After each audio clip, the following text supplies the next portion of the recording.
Hi everybody, thanks for joining me for another tutorial in Melinda's Rubber Room. I'm Melinda Pierce and I'm an independent Stampin' Up! Demonstrator, and I'm here today to show you how to do this double-sided step pop-up card.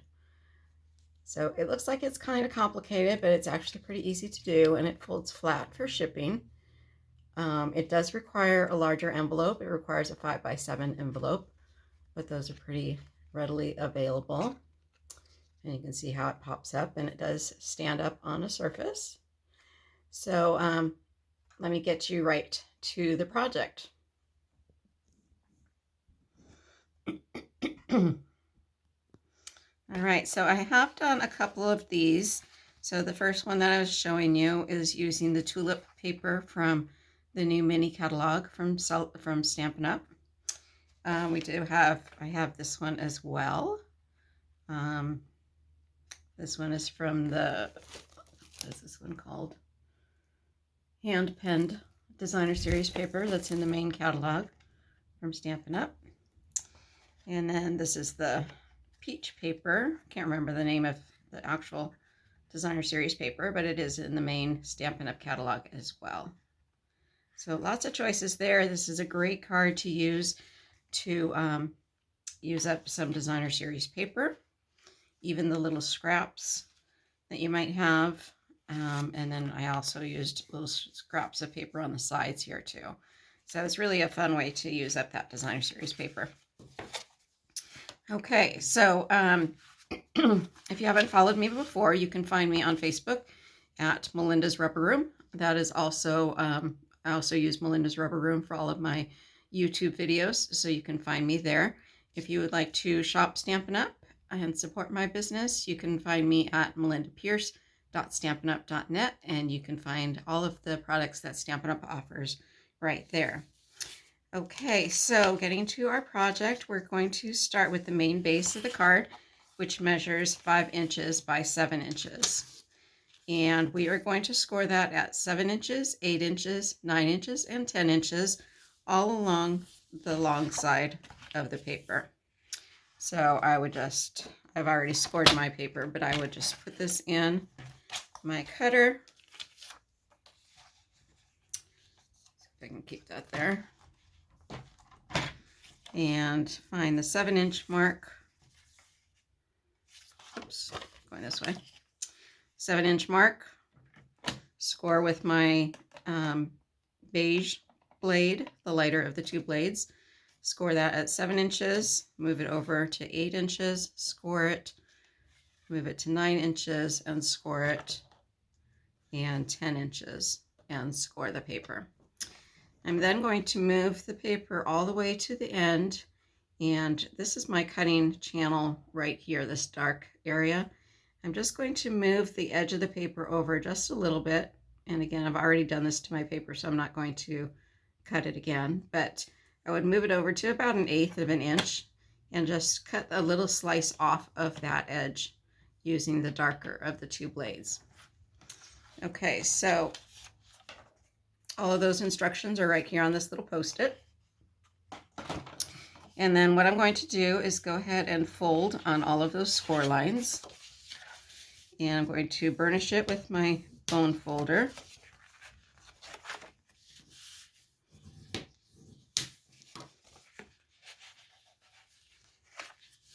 I'm using the thick basic white cardstock from Stampin' Up.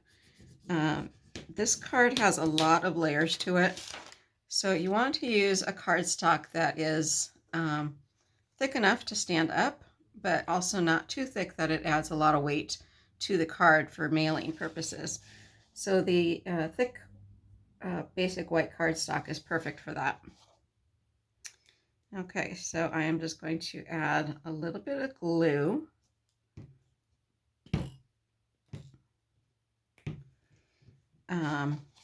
To this first flap here. Okay, and that is going to wrap around and create that first cube. So what I'm going to do is put some glue down here. You could use adhesive for this too. You just want to make sure that It's a strong adhesive. My glue is not working too well this morning. Okay, so I want to marry up this edge to that first fold line, score line.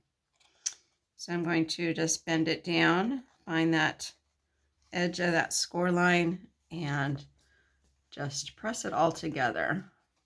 So again, I just folded that first tab in and glued it next to that score line, and then I folded this all down so that I could get a nice good adhesion to that flap. Okay, and then that's going to create our cube. So the reason why we shaved off just a little bit of the edge of that first section was so that when it sits next to that score line, it sits nice and tight. It doesn't move around. I mean, it doesn't change where your fold lines are when you flatten it. Sometimes that could create an issue when you're trying to get a nice clean score. Okay, now we're going to bring in a piece of cardstock that measures 3 inches by 8 inches.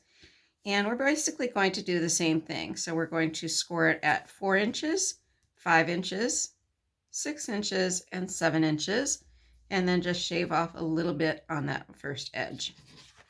We're going to go ahead and score that and burnish it with our bone folder. So this card is a card that I did at my Zoom class last week.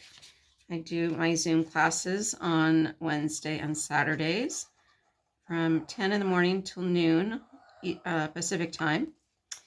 And those are free events.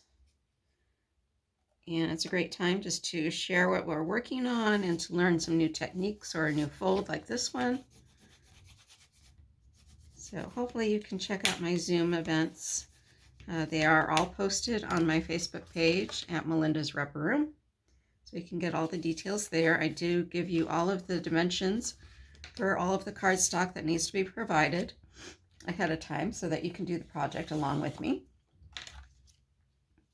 Okay, so we are just going to set aside these 2 base pieces that are have our cubes already set up. Just going to set those aside. I'm going to bring in our cardstock that measures 5 inches by 5.5 inches, and that is going to be laying right on top of this section here. So what I'm going to do, okay, so it's 5 inches is going up and down, and it's 5.5 wide. So then we're going to bring in our designer series paper that measures 4 3/4 by 5 1/4. So that's 4 3/4 this way and 5 1/4 this way. We're just going to go ahead and attach that.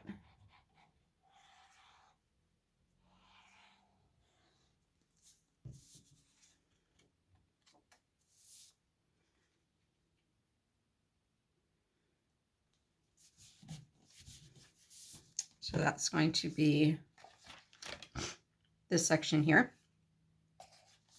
Before we attach that, we do want to put on our designer series paper for the background. So here are all the other measurements for the designer series paper that you will need. So you will need 4 3/4 by 5 3/4, which is this piece here. You will need 3 3/4 by 4 3/4, which are these little side pieces.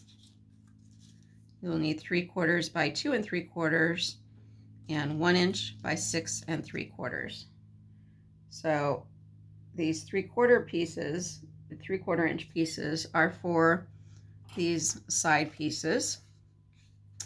And then this long one here, this 6 3/4 inch, is just for the back piece.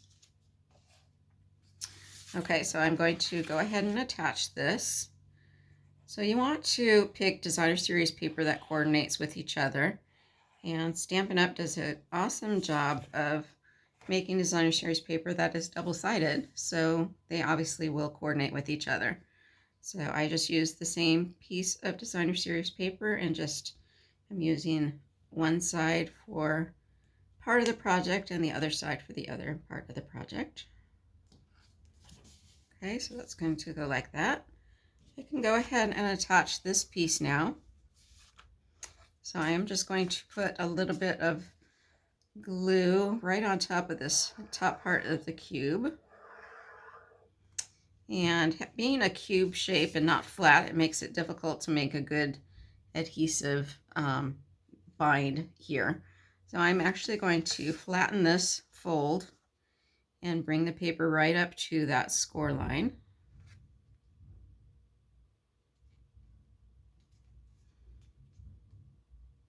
And by attaching the glue to the cube instead of the back of the paper, you know that the glue is just on the cube and not on this back piece. Okay, so that is the first section of our card. Now we're going to bring in the smaller piece, the smaller cube.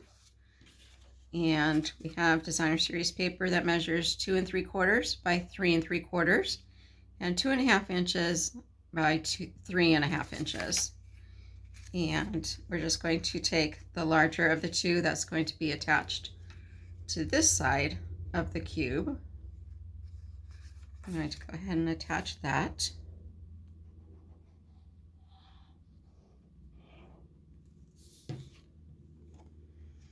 So if you're cutting something that has a design on it, you want to make sure that the design is going the same way for this little piece as it is for these back pieces. So this has a little bit of a line to it. So I just made sure that those lines are going the same direction.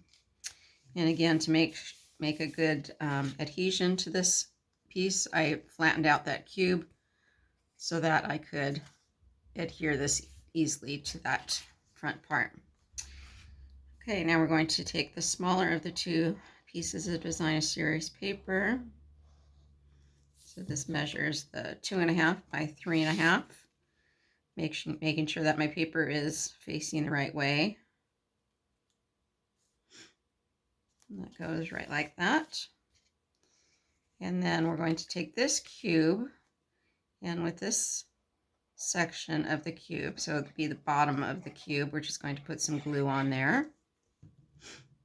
Again, you can flatten that out. So I put glue on that bottom part of the cube. I'm going to flatten it out. Take the bottom part of my base and flatten that out. And just bring one cube to the other. And that's just being glued right at the score line. So you should have these two pieces of the cube laying right next to each other.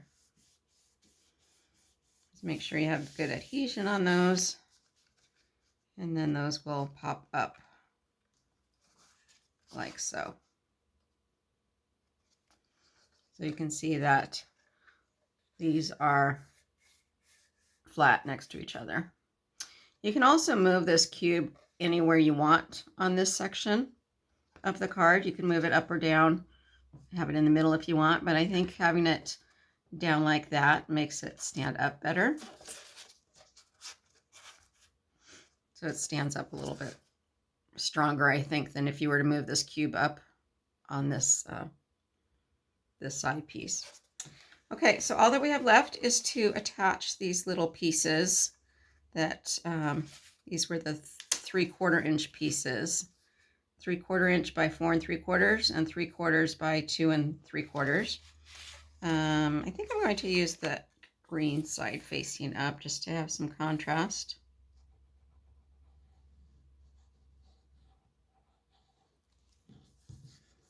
So if you're interested in purchasing any Stampin' Up! Products, now is a great time to do so, just even if it's just to pick up some staples that you might need, some thick basic white cardstock or what have you. celebration is going on right now, so with every $50 purchase, you get to pick an item for free from the celebration offerings. And there are some really nice offerings right now. We have some great designer series paper and some fun stamps. So make sure you check those all out. You can see all of the offerings at my online store at melindapierce.stampinup.net. Okay, so I'm going to take this last piece that measures 1 inch by 6 3/4, and I'm just going to put that down on the back side of the paper, on the back side of the base. So the back of this card is really the only place for you to do any kind of writing. So that's why I put a greeting on the back as well as the front, so that you can do some writing on there. All right, so that is the back side where you would do your writing and put a little greeting there. And then on the front side, you can put a greeting right here as well, like I did on these ones. So there's the greeting. This does not open up. It just is meant to add some dimension to your card. So don't expect this part to really open. It just creates the dimension and fold for the card to fold up on your table. And then there's the greeting on the back side. All right, I hope you enjoyed that video, and I hope that you can join me in the future for Zoom classes.